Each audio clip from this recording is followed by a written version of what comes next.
Morgane lui jeta un regard d'effroi. Uther a interdit la sorcellerie à sa cour. Uther n'est pas mon maître, et nul n'est autorisé à diriger la conscience d'autrui. N'avez-vous pas envie de savoir si cet accident n'est dû qu'à un malheureux hasard, ou si quelqu'un menace réellement la vie de votre frère? Voyez-vous dans cette curiosité une offense faite à Dieu? Non, et je sens que vous ne m'entraînerez jamais vers le mal. Qu'ai-je fait pour mériter cette confiance? Se demanda Viviane, brusquement mélancolique. Pourquoi cette enfant, si grave, si réfléchie, n'est-elle pas ma propre fille, celle que j'aurais tant voulu offrir à l'île sacrée, et que jamais je n'ai été capable de mettre au monde, malgré mes nombreuses grossesses? N'est-ce pas là le signe attendu de la déesse? Ne me l'envoie-t-elle pas pour me succéder dans mes fonctions de grande prêtresse? Sinon, pourquoi posséderait-elle le don? Dois-je donc d'ores et déjà la traiter avec toute la rigueur qu'imposent ses futures responsabilités? Ou bien dois-je me laisser aller à la tendresse qu'instinctivement j'éprouve à son égard? Viviane, attendant quelques instants que son émotion s'apaise, reprit à voix haute. « C'est bien. Apportez-moi un récipient d'argent ou de bronze parfaitement propre.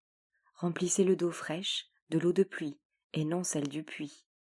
Et veillez à n'adresser la parole à quiconque, dès l'instant où le récipient sera plein. » La fillette revint vite, portant une grande coupe étincelante, remplie jusqu'au bord d'eau claire. « Maintenant, Morgane, vous allez dénouer vos cheveux, enlever vos bijoux, les poser le plus loin possible de la coupe, et ne plus me poser de questions. » S'exécutant en silence, Morgane enleva d'abord les longues épingles d'os qui retenaient ses cheveux, puis les petits anneaux dorés qu'elle portait au doigt, enfin la broche qui agrafait sa tunique. Ses cheveux s'écroulèrent alors en longues boucles sombres, et sa tunique tomba à ses pieds, la laissant vêtue de sa seule robe de dessous. Aussitôt fait, Viviane sortit d'un petit sac accroché à son cou une poignée d'herbes froissées, qui emplirent sans tarder la chambre d'une odeur âcre et légère. Puis elle en jeta quelques pincées dans l'eau, en murmurant d'une voix neutre. « Regardez dans l'eau, Morgane, ne pensez à rien d'autre, et dites-moi ce que vous voyez. » Spontanément, Morgane s'agenouilla, plongeant son regard dans le liquide transparent. Un silence total s'était installé dans la chambre, et, bientôt, la voix de la jeune fille s'éleva, lointaine, étrangement froide et détachée. « Je vois un bateau noir, avec 4 femmes à son bord, 4 reines, car elles portent des couronnes. L'une d'entre elles est vous, ou bien est-ce moi? » « C'est la barge d'Avalon, » acquiesça Viviane. « Je sais ce que vous voyez là. » Elle passa une main légère à la surface de l'eau qui ondula doucement. « Morgane, dites-moi maintenant ce que vous voyez. » La jeune fille attendit longtemps avant de parler, puis elle reprit de la même voix. « Je vois des cerfs, un grand troupeau de cerfs, et un homme parmi eux. Il a le corps peint, ils approchent leurs ramures de lui. Oh, il est par terre, ils vont le tuer !» La voix de Morgane tremblait, et Viviane, agitant de nouveau la surface de l'eau pour effacer la vision, lui demanda de chercher si elle voyait son frère. Un nouveau silence envahit la pièce, plus lourd, plus angoissant que les précédents. Viviane, pour ne pas troubler la jeune fille, s'efforça de ne plus respirer. De nouveau, la voix de Morgane s'éleva. « Il est encore couché, mais il respire et va se réveiller. Je vois ma mère. Non, ce n'est pas elle. C'est Morgause, avec tous ses enfants. Il y en a 4 et... Comme c'est étrange, ils portent tous des couronnes. Ah, il y en a un autre avec une épée à la main. Est-ce son propre fils? Oh, il va le tuer! Il va le tuer! Sa voix se brisa dans un sanglot, et Viviane, lui touchant l'épaule, ordonna à Morgane de se réveiller. Ai-je vu quelque chose? Demanda-t-elle aussitôt. Un jour, répondit Viviane, vous saurez à la fois voir et vous souvenir. Mais c'est assez pour aujourd'hui. Maintenant, Viviane le savait, elle pouvait affronter Uther et Igerne.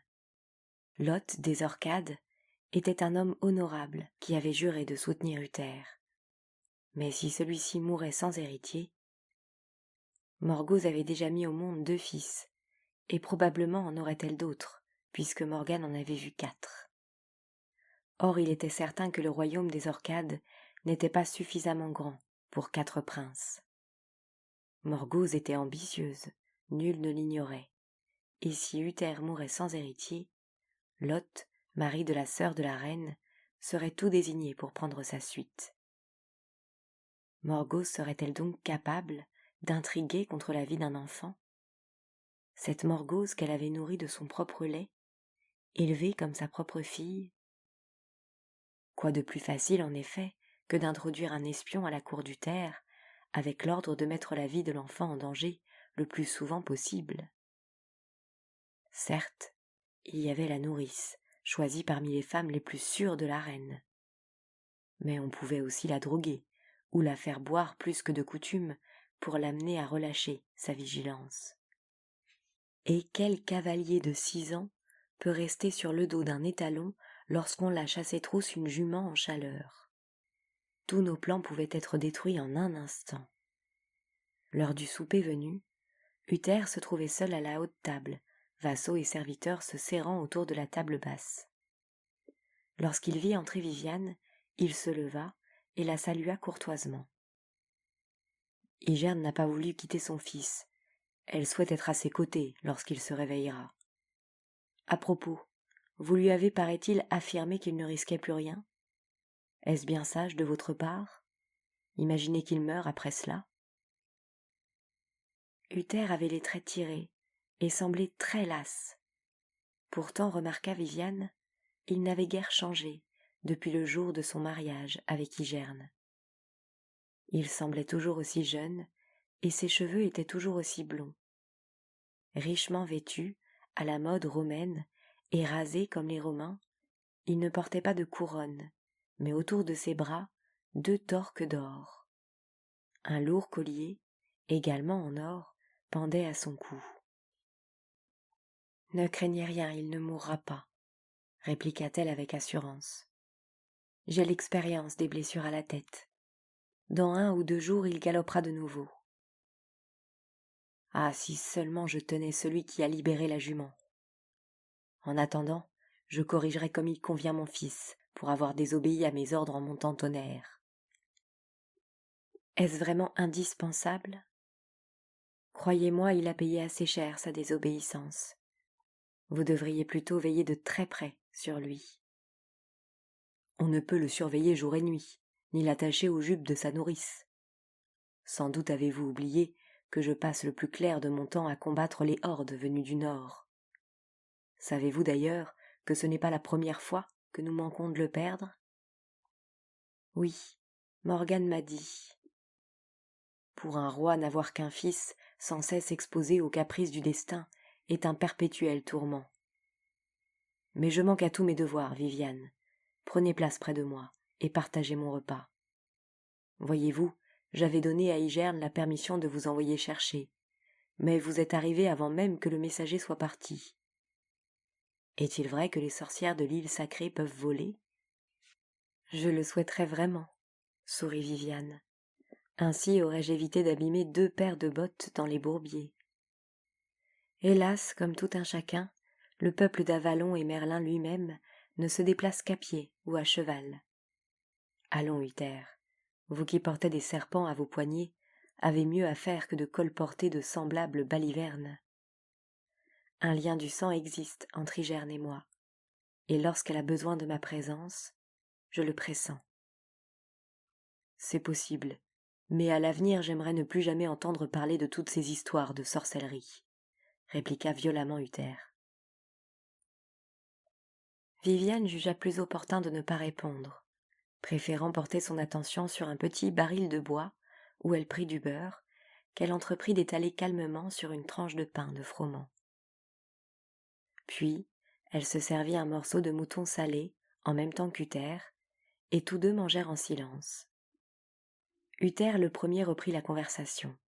« Dites-moi, Viviane, dans le cas où vous seriez un peu sorcière, j'aimerais vous demander de donner à Égerne un charme contre la stérilité. Je pensais, lorsque nous nous sommes mariés, qu'elle me donnerait beaucoup d'enfants. Mais hélas, nous n'en avons qu'un, et il a déjà 6 ans. Il est écrit dans les étoiles que vous n'aurez pas d'autre fils, murmura intérieurement Viviane, qui répondit à haute voix. C'est entendu. Je m'assurerai qu'il n'y a pas en elle quelque chose l'empêchant de concevoir. Elle conçoit bien, mais Ygerne ne porte pas ses enfants plus de 2 lunes, expliqua Uther. Le seul qui soit né à terme a saigné à mort quand on a coupé le cordon. Il était mal formé. Aussi est-ce sans doute mieux ainsi. J'aimerais donc beaucoup que vous fassiez en sorte qu'elle puisse, une fois encore, mettre au monde un bel enfant. Je ne crois guère à tous ces sortilèges, mais c'est mon dernier espoir, et je m'y accroche, désespérément. Je ne suis pas sûre de posséder ce genre de pouvoir, dit Viviane, sensible à sa détresse. Je ne suis pas la grande déesse pour vous donner ou vous refuser des enfants, et quand bien même le pourrais-je, cela me donnerait-il le droit de m'élever contre le destin? Votre prêtre ne vous a-t-il pas dit la même chose? Le père Colomba me conseille de me soumettre à la volonté de Dieu. Il n'a pas de royaume à gouverner, qui risque de sombrer dans le chaos si son roi meurt sans héritier. Je ne peux croire que ce soit là la volonté de Dieu. Aucun de nous ne connaît la volonté de Dieu, ni vous, ni moi, ni le père Colomba. Une chose est certaine, et il n'est pas besoin de magie ni de sorcellerie pour le comprendre. Vous devez protéger à tout prix la vie de votre fils unique. Un jour, c'est lui qui vous remplacera sur le trône.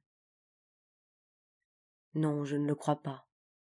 Cet enfant promet beaucoup, mais il ne sera jamais sacré au roi de Grande-Bretagne.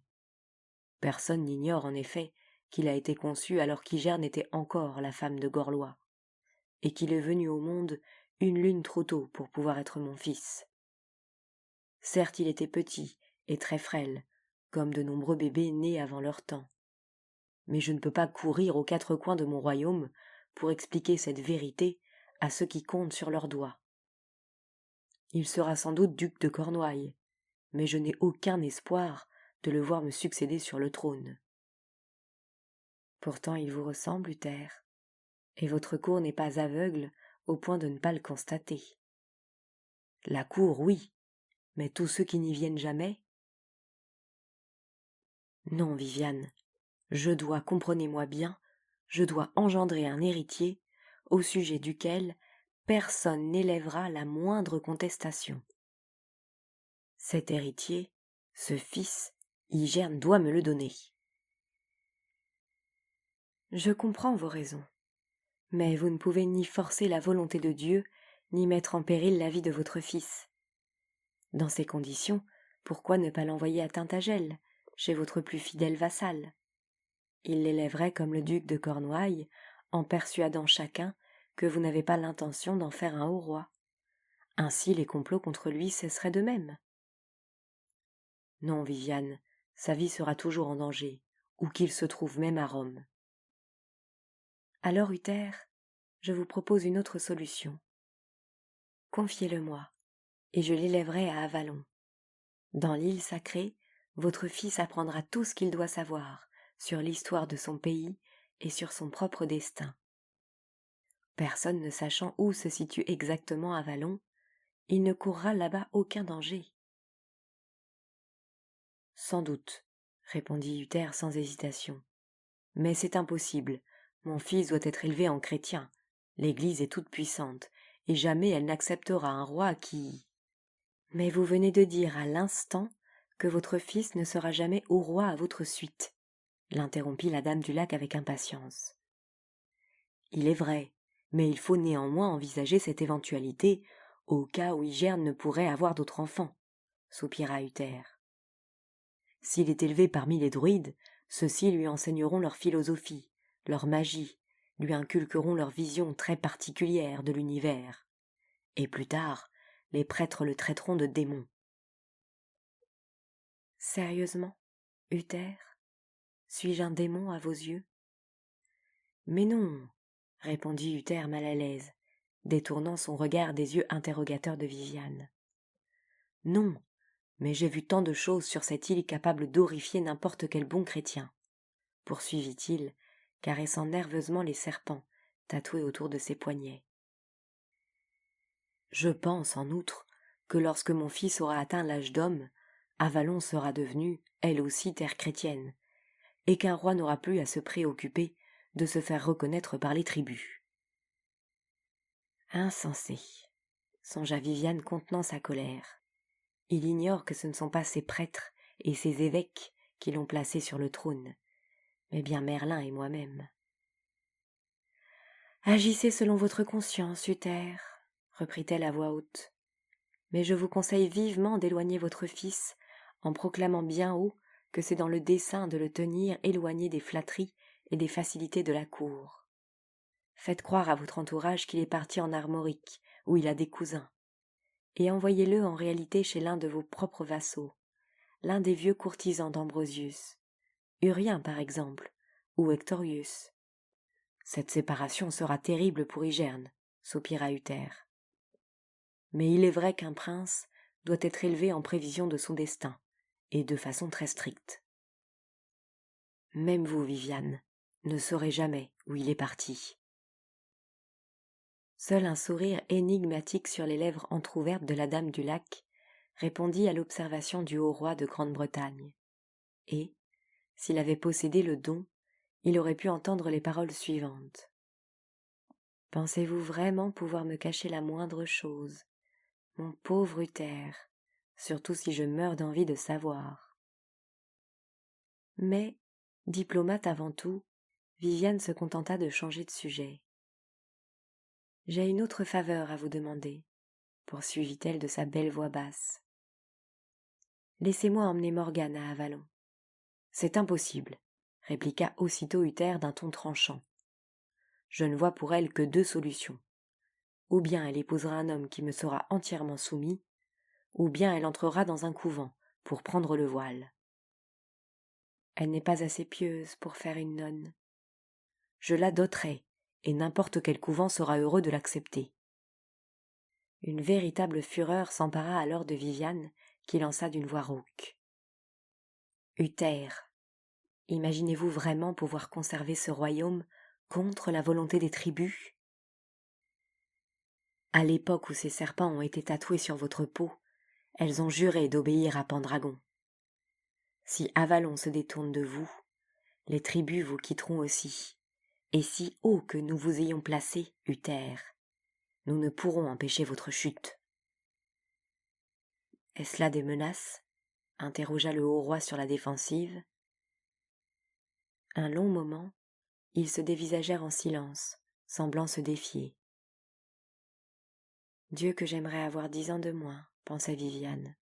« Comme nous aurions bien gouverné ensemble, lui et moi. Voilà un homme vraiment digne de ses exigences, un homme à sa mesure. Il y en avait si peu. » Mais il était également vrai aussi que tous deux devaient sauvegarder ce royaume jusqu'à ce que l'enfant prédestiné au trône soit devenu adulte, et rien ni personne, même Morgane, ne devait contrarier ce projet. Le plus sage à propos de la jeune fille était donc d'essayer de faire entendre raison à Uther. « Uther, écoutez-moi. Cet enfant a le don, elle est née avec lui.